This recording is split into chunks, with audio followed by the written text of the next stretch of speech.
Divorce. It's a subject that many people are uncomfortable thinking about, let alone talking about.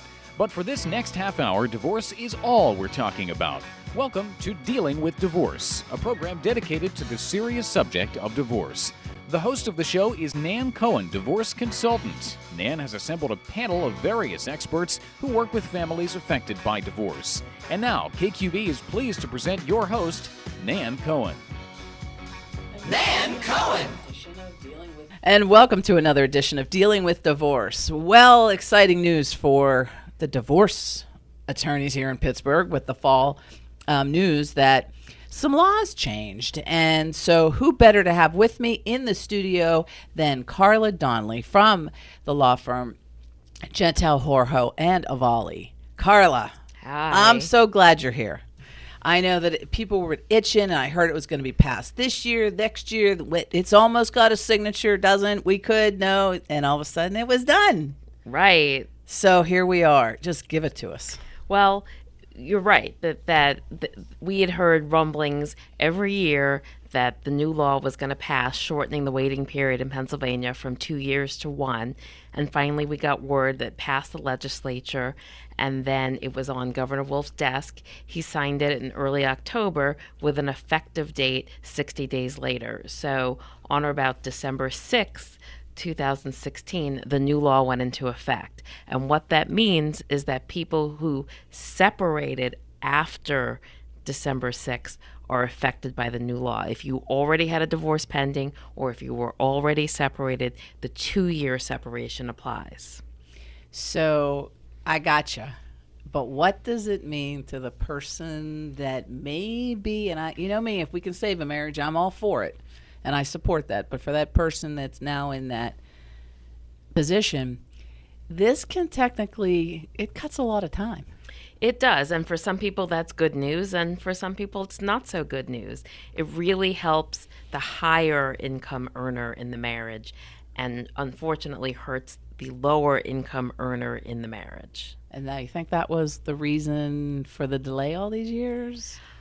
I don't know that. It seems to me that it's things make sense and then things don't make sense. But when you look at the dollars and cents of it, you know. Yeah, I think that the delay had more to do with the fact that are we letting people get divorced too fast? Well, the theory behind it was they wanted to give the couple a chance to work things out. Correct. From all my research that I've done on the subject, and they really proved that those filings that were filed were still going through with the divorce. Right. I don't think it's the waiting period that saves a marriage. And, you know, I used to practice in Georgia where the waiting period is only 31 days. So I don't think we had fewer people there reconciling than we do here in Pennsylvania, in my experience. Wow, 31 days? 31 days.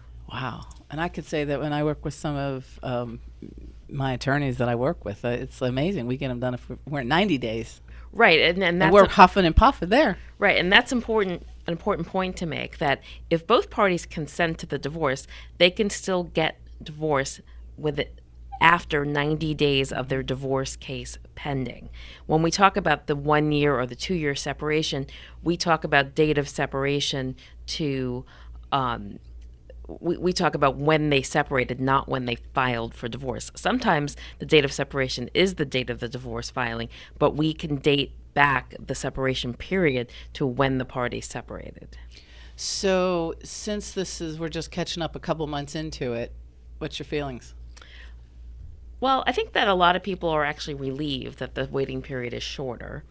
I did see quite a few cases filed right after the December 6th date. So there were clearly people waiting to separate until the new law went into effect so that they would have the shorter waiting period. I know some of my clients were doing the same.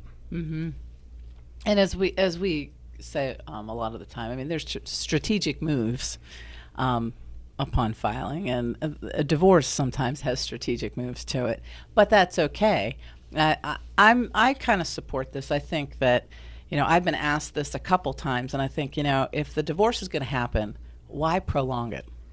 Right, and I think that I think overall it is beneficial to everybody involved to shorten the time period, because until that divorce is resolved and you get that decree in the mail, you're in limbo. Whether you feel that way or not, you are in limbo. Your children are in limbo.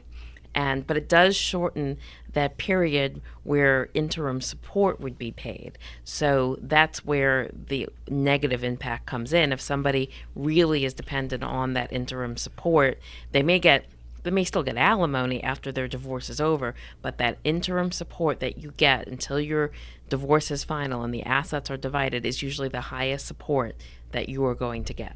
In your opinion, do you think that they're going to allow for that difference and maybe pick up the extra alimony on the backside of it?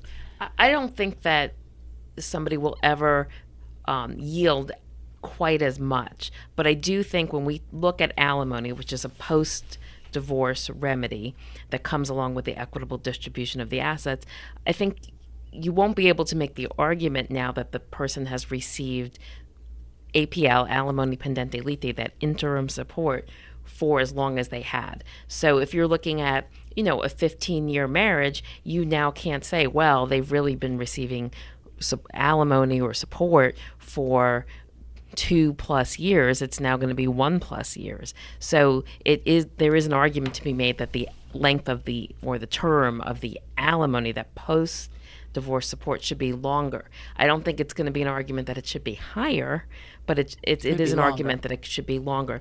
Maybe higher if, let's say, somebody's trying to get back on their feet to go back to work. They now have a shorter waiting period. Maybe there's an argument to be made that they need to have higher support longer to finish their degree or finish some training or certification. Well, and people, I don't think, as a general rule of thumb, unless they're going through it, they don't understand that the APL is usually at a higher award than it is on the alimony side. And people get really agitated when you try to. It's the same. Do you hear this? It's the same. Right. And it's not the same. But it is the same, Nan. You don't understand. What changed? And many people qualify for that interim APL, or we call it spousal support if there's no divorce pending, but they don't qualify for alimony, either because the division of the assets, they get enough income off the assets that they're going to get to meet their reasonable needs, or because they're earning. If you make a good living, you may not be eligible for alimony, but you were eligible for that interim support just by virtue of the fact that you make less than your spouse. So for that person listening right now, they're struggling with the definitions we just gave them of why it is what it is. And we don't write the laws. Right. And it's important to understand that for the interim support, either spousal support or APL, alimony pendente lite, there is a formula. And so that's where people get a guaranteed amount. And that's, if there's no children, 40% of the difference between the parties' net disposable incomes. And if there's child support, it's child support plus 30% of the difference between the net disposable incomes. When we're looking at alimony, that post-divorce support, we're looking at how are your needs being met through the division of the assets, and as a secondary remedy, are you even eligible for alimony? How long should that alimony be, and how much should that alimony be? And there's no formula. There are some factors that the court will consider, but no formula. So it is more needs-based and ability to pay based than it is based on a pure formula. So what happens if this is a long-term marriage and that person is facing to the retirement age? It's coming up closer and closer, whereas you may have been able to get into a 2-year waiting period. Now that's taken out. And then you're looking at making an alimony claim. It shortens your span there too for that. If you were the dependent spouse. Right. It shortens your span of the interim support, but it does not necessarily shorten the term. It may even lengthen the term of your alimony. And as we approach retirement age, something important that we look at are what are the retirement assets that are available to that spouse, and how old are they? Are they approaching 59 and a half? Are they approaching 62? Are they approaching 65? And there are different considerations about What is their Social Security income going to be? What can they draw from the retirement assets, and also health insurance? What can they draw if they're getting to be Medicare age 65? What if they're 62 or 63 and now they're not going to get bridged by the longer waiting period to Medicare eligibility? That's another consideration. And we may sometimes delay the entry of the divorce so you can stay on your spouse's insurance until you're Medicare eligible if you're close enough to that. Yeah, it's definitely a weight that becomes on their shoulders when you have to put all those factors together to get to that point. And as you age, people don't think about it. It becomes scarier. Yeah. I've often heard some of the younger ones say, well, I don't have to worry, I'll get the alimony on the other side. Okay, well, that's after you make a claim for it. Right, and if you're young and educated and able-bodied, you may not be eligible for that much alimony. I mean, there is an onus to go out there and work. I mean, if you have a very young child at home, maybe less of an onus, and that might be where that difference in the waiting period doesn't make that big a difference. It just really depends. Do you have a child approaching kindergarten? Can we bridge that gap so that you could go back to work once the child starts school? Yeah, it's as I often tell people, there's no two divorces the same. Correct. I just haven't found one yet. I couldn't agree more. You see the similarities in them, but again, there's always that curve that comes at you that just takes it in a different route or a different direction. Well, why don't we just take that commercial break since you're giving us the fingers right now, Amy? We're in studio with Carla Donnelly from the law firm Gentile, Horho, and Avali, and we should tell everybody they can reach you at 412-261-9900 and on the web at gha-lawfirm.com, our new website. I was playing on it. Very, very, very cool. We're going to talk about it when we get back. We'll be right back.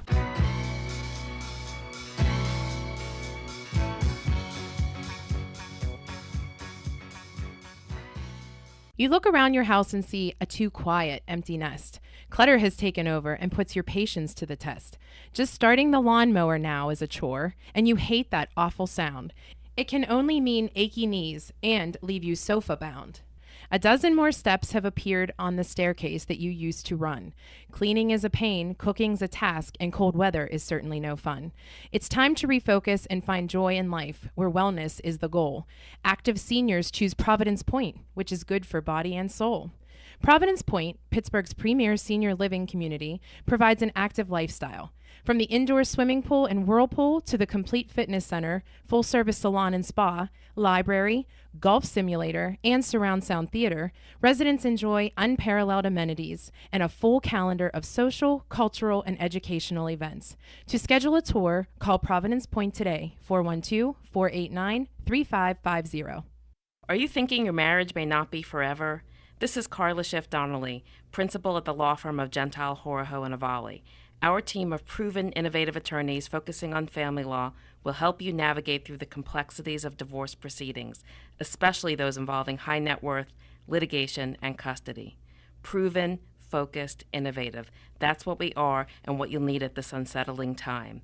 Gentile, Horho, and Avali. Call me, Carla Donnelly, at 412-261-9900. Visit us at gha-lawfirm.com. Why would you want to pay more for medications you really need? The real advantage I find at Joe DiMattio's medicine shops in Oakmont and Penn Hills is that Joe doesn't have to lure me in with freebies or gimmicks, only to charge me more for the prescriptions my family and I need the most. See for yourself. Call the medicine shop and compare just how much you can save on your next prescription. You'll be surprised. I'm Nan Cohen, and at Joe DiMattio's medicine shops, price matters. In Oakmont and Penn Hills. Call, compare, save. 412-826-9500.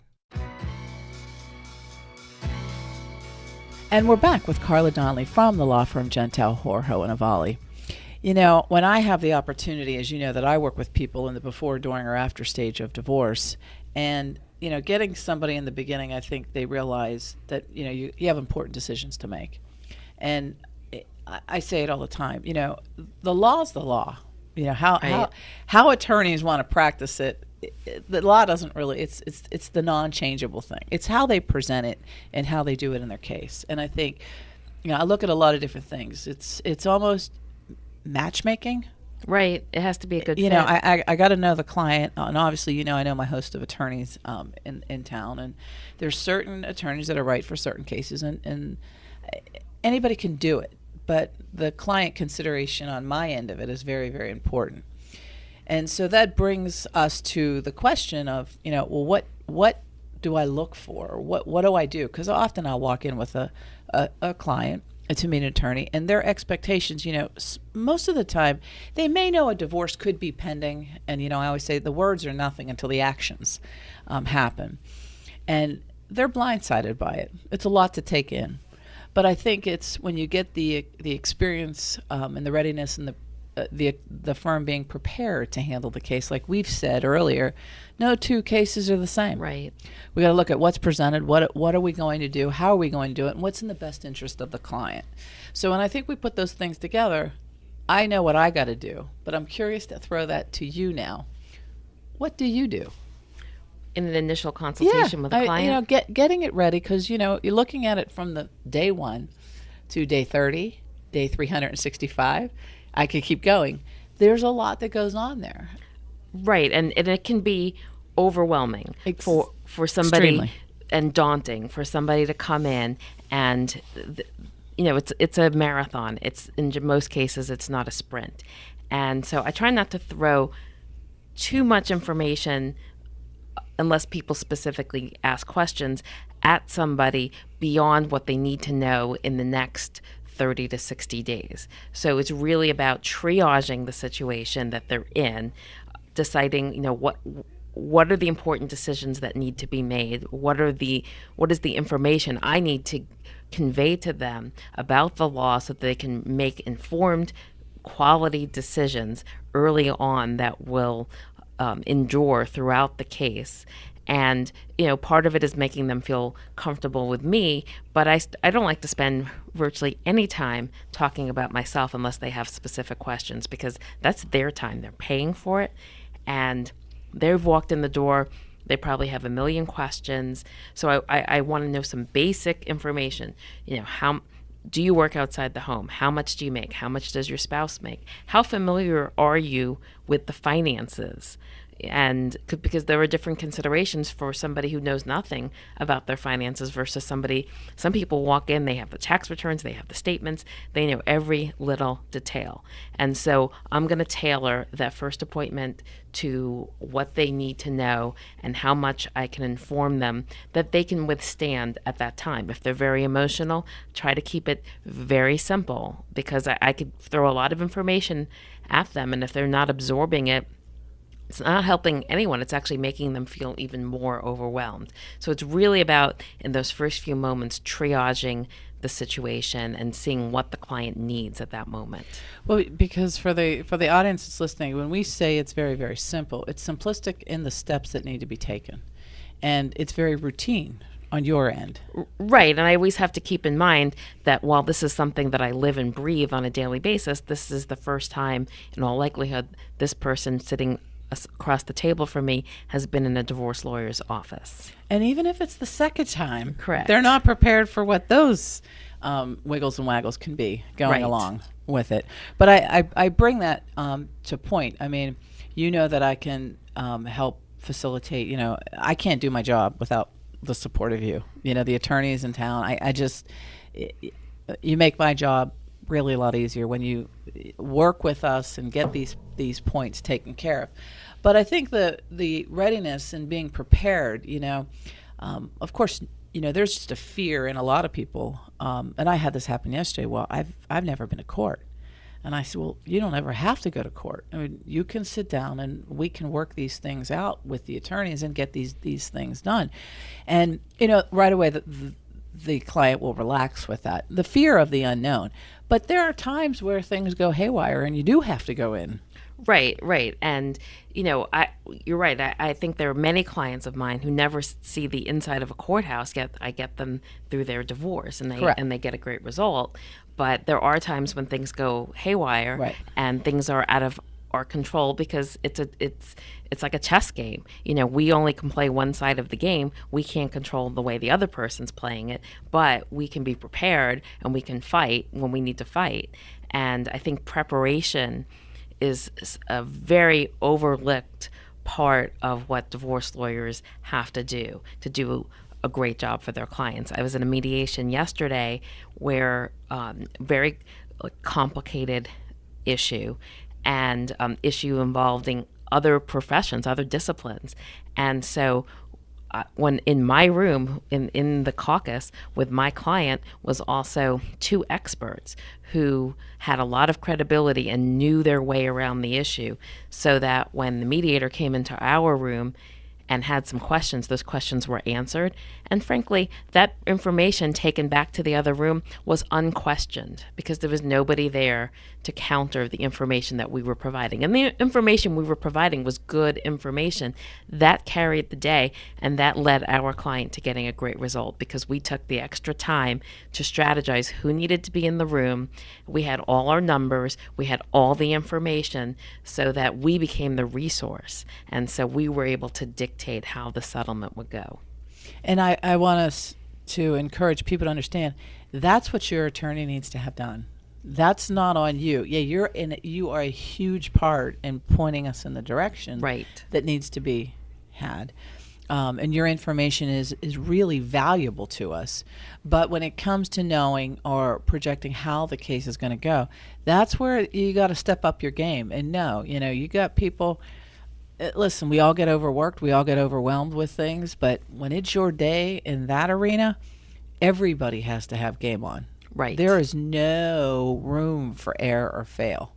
Oh, I didn't get that report. Oh, that didn't come in. Oh, I forgot that paper at the office. Oh, I didn't send that email. I mean, you think we haven't heard it all? Right, and your client only has that one day. That's it. That one time. That's it. And you owe it to them. They're paying you, and you have a relationship with them, and you have an obligation to them to be prepared and focused on their case to get the right result for them. And I don't want the takeaway to be, what's my attorney's caseload? Listen, I know all of you in town are really, really good at multitasking. And nobody just sits with one client, one case. Although when it's your time, you will know that that's what's going to be dedicated to you. If it's your hearing coming up or your conciliation or wherever you're going, that all works out in the mix. But I think being ready for that arena when you got to step into a courtroom, as I always tell people, it's game over then. What you were going in with before, you could come out of there with a totally different, unexpected result. Right, and we don't 100% control the result, but we owe it to our clients to do as much as we can to get them the best result. Right. And part of it is also managing the client's expectations. If your attorney's telling you everything you want to hear, there's probably something you're not hearing. Well, I think that comes down to the end. Quite often I hear, well, I'm going to call this attorney because so-and-so told me they were really great in their case. And I got this, and I got that, and I got. And my first response is, what did they tell you what they didn't get? Right. Am I right? Right. It's so true, And again, I have to say there are strength and weaknesses in all of us, and you just have to find that happy medium. And I think that you can really get. I hear this from my males more than my female clients. We get it. We can walk in there and know this is the right person for me. Right. Whereas some of the males don't have that intuition of a woman, I think, is a little lacking. But it comes a long way. But I think when you put all those pieces together, and I'm glad you had that result that you did, because it shows. Right. I think that the client may have been a little skeptical that we were spending so much time with him to prepare, but when he was in that room, I'd never seen him so comfortable as he was yesterday, because he knew we got this. Yep, good. And again, it's always a different atmosphere when you're walking into the courtroom as opposed to sitting around a couple tables and having the attorneys try to work on that resolution for you. But moving things to that, and I'm glad you got that point out, because it's very, very important.